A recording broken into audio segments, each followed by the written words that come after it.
Well, to be fair, we had a text here from George, who's an Arsenal fan. He's put, what's he building with Tavares and Lokonga? Arteta's one of the worst managers in my 64-year seasons. George the Gooner, 1944.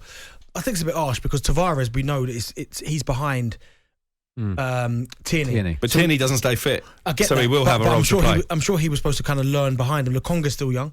So obviously he needs to learn his trade. So clearly, with the signs, if he brought them to, I put them straight in day one and said, "This is what I'm building." If you go into next season, if you're in the Champions League or the Europa League, you go into next season with those players. Then there's questions to be asked. Then there's question marks. If you go into the summer, into the transfer window, and he signs players to replace or even compete with the players we've mentioned, then you think actually they've earmarked those positions as positions that need improving. At the moment, you can't do nothing about it because Tierney's injured, of course, and they're the players that have to play. Well, it looks like Partey's going to be out for the rest of the season as well. And that's another problem because I think he's a terrific player. Now, he is a player who any club in Europe would want in their side because he's that holding midfielder that you need, but he can't stay fit. So you're going to end up with Granit Xhaka and El Neni. Granit Xhaka in the Champions League next season. Just let that sink in for a minute. As captain. He's looking at me. But you know what? I've known, and I'm pretty sure that Arteta will replace Granit Xhaka and El Neni. But to be fair, we've been saying that for 5 years. But again, what I will have to say is that El Neni, since he's been back into the team, he's been calm. And I've never. He's El Neni. But this is my point. I think when he put him in Arteta, at first I was like, really?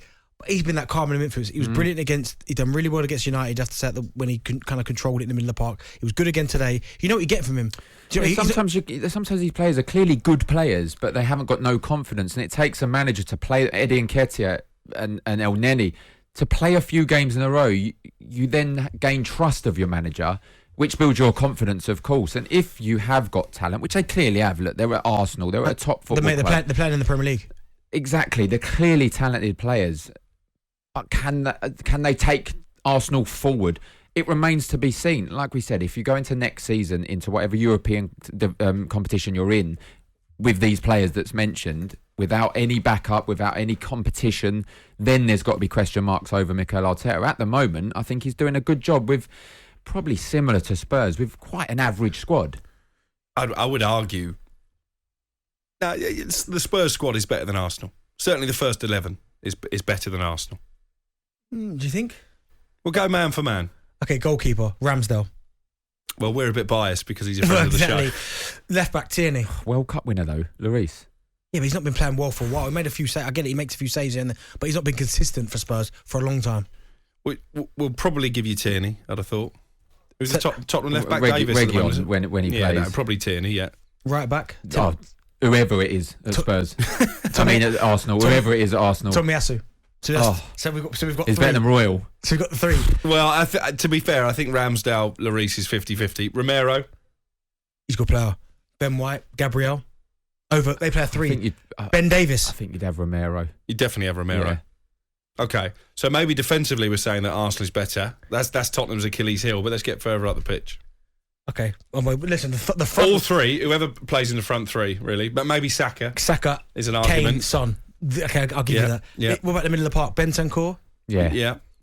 Partey? He doesn't stay fit. Odegaard? Well, I'm warming to Partey will be competing against Højbjerg. Oh, I'm taking Partey then. I think you take Partey, and then Bentancur will get in whoever is the other one, in my opinion. Do you know what, though?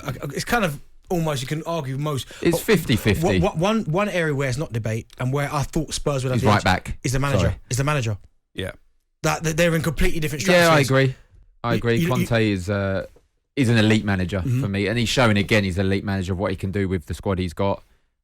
Mikel Arteta is learning on the job, of course. But look, he's doing well as well. He's won a cup. He's had success. He's had success, and he's doing well. Again, it's hard to say. I just feel both squads are average. They're 50-50, and that's why it's 50-50 who's going to make that top four spot. Or they're just showing here, who is it? I should have saved that for me. Fabianski should have saved that. Lanzini not sticking with his runners. But yeah. We've had a text here from Mark. He's put, "Dear talkSPORT, Man City and Liverpool are good. I'm guessing he's saying are very good teams in a very, very poor league this season. What do you think?" Yeah, but they've been good in the last 3 seasons as well. But do you think it is a really poor league this year? I think it's exciting, but I don't think it's great in terms of quality outside that top two. As I say, the fact United are probably going to finish sixth says all you need to know. And there's teams that I think we expected to kick on. Aston Villa have invested heavily. Yeah, not still languishing in the lower half of the table. Leicester, okay, they've had injury problems, but I think they would have expected to have a better season. Wolves have fallen away. West Ham have not been able to sustain it. So, yeah, I don't think it's the best Premier League this season in terms of quality, but there's so much to play for. The title race is going to go to the wire. You've got the relegation picture, the top four battle. So, in terms of watching and listening, it's been brilliant. But yeah, I'm not sure some of the teams pass the test of time. It's potentially a little bit disrespectful as well to City and Liverpool. I mean, you're looking at a potential Champions League final as well with those two teams. So they are just fantastic football sides. The rest of the Premier League, it's not brilliant, but it's exciting. As you said, the bottom, there's three teams at the bottom that could go down. The top four race is exciting. I'm really enjoying it this season. Well, to be fair, football fans, we want to hear from you. The race for the top four: Arsenal, Spurs, Manchester United. Where are you going to finish? West Ham, if you finish in the Europa Conference, is that still a really good season if you don't get Bucks, Eintracht Frankfurt? And also at the bottom of the table as well, that's really heating up after Everton's 1-0 result over Chelsea. That brought them within 2 points. Burnley still winning games. Leeds have now been dragged back into it.